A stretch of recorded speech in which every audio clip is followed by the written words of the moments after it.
या आजाराने मला टोटल 6 लाख रुपये कमवले डॉक्टरच्या सांगण्यावरती. आणि मी की एकाने असं सेमिनारमध्ये बसवलं. आता एकदा बघ, आखेत होते, लेखेत होते, खाकेत होते, मी समजा वापरला, मला रिझल्ट आला.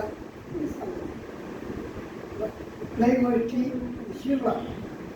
आयुर्वेदिकमध्ये कसं आहे, काम होणार, पण कसं आहे त्याचा मुळा सगळं काम आणि एकदा काम रिझल्ट द्यायला लागला तर ते बघणार. ॲलोपॅथीमध्ये आणि आयुर्वेदमध्ये फरक काय आहे? ॲलोपॅथीमध्ये साईड इफेक्ट जास्त आहे, आयुर्वेदिकमध्ये पूर्ण तुमचं झाडासकट काढून टाकणार. जे काही आजार असतात ना ते मुळासकट काढून टाकणार. ॲलोपॅथीमध्ये काय होतं, एकासाठी औषध आणलं दुसरं तयार होतं. आणलं डोकंदुखीसाठी, हळूहळू पाठदुखी चालू होते, पाठदुखी नंतर कंबरदुखी चालू होते, कंबरदुखी नंतर गुडघादुखी चालू होते, गुडघादुखी नंतर पूर्ण अंगदुखी. आणलं कशासाठी? ॲलोपॅथीचं हे रिझल्ट आहे. बाहेरून चांगलं दिसतं, आतमध्ये खोकला झाला त्याचं काय? किडनी, नस, फुफ्फुस, हृदय, जे काय तुमचं जेवढे आपले ऑर्गन आहेत ना ते सगळे नस. आयुर्वेदिकमध्ये असं आहे, पूर्णपणे रिपेअर होतं, विदाउट ऑपरेशनचा रिपेअर आहे. ऑपरेशन करायची गरज एवढं चांगल्यापैकी थोडं काय या थोड्यांनी मला पण रिझल्ट दिलेला आहे म्हणून मी तुमच्या पुढ्यात बोलतोय. आणि जवळजवळ माझ्याकडे 17,000 परिवार आहे, मी एकटं नाही. आज ज्याला त्यांनी बोलवलं गंगाधर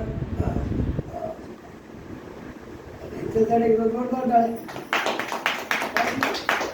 त्यांना काय पुढं आला, त्यांच्या वडिलांना गुण आला म्हणून तुम्हाला सांगितलं. असं काय तुम्हाला इथे फसवणूक करत नाही. जे काय असेल प्रत्यक्ष डोळ्यांनी बघा, कानाने ऐका आणि मनाला घेतला. मन म्हटलं तर घ्या, नाही तर नाही, याच्यात तेवढं द्या. ही सुद्धा येत गेली.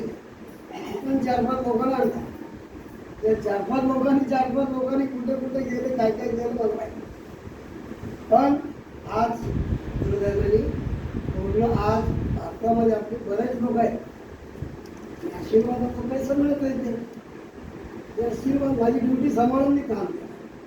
BMC होतं, हेड ऑफिसला होतं, CSTला होतं, जाणं येणं ड्युटी सगळं करून मी काम केलं. 14 वर्षामध्ये आता जवळजवळ मी 1.5 कोटी रुपये पण हरवून गेला. आशीर्वादाचा पैसा तुम्हाला आपण म्हणतात ना, लाडू गोळी लावून आपण मोठं नाटक करतो, त्याचे काय असेल तर त्यात काय. अनेक लोक आहेत असे काय माझ्यासारख्या 20 लाख लोकांना वाचवण्याचा विचार करतो. 20 लाख लोकांना विचार करायचे. आयुर्वेदिक वेगळं आहे, आयुर्वेदिकला समजून घेणं फार महत्त्वाचं आहे आणि वेळेवर घेणं आणि वेळेवर खाणं हे फार महत्त्वाचं आहे. बाकी काय नाही. बघा आजही बघा आता 4,600 मी स्वतः घेतला. घरात लागतं तेल घेतलाय, घरात लागलं तूप घेतलाय, परत नंतर कार्बोरेट चटणी घेतलाय, परत टॉयलेट क्लिनर, टॉयलेट पोर्चर, परत वॉशिंग मशीनचा, परत भांडी घासायचा, परत डांबराच्या गोळ्या हे पण घेतलं, चाय पावडर घेतले, 2 अगरबत्ती घेतले. सगळं घरात लागणारी वस्तू आहे.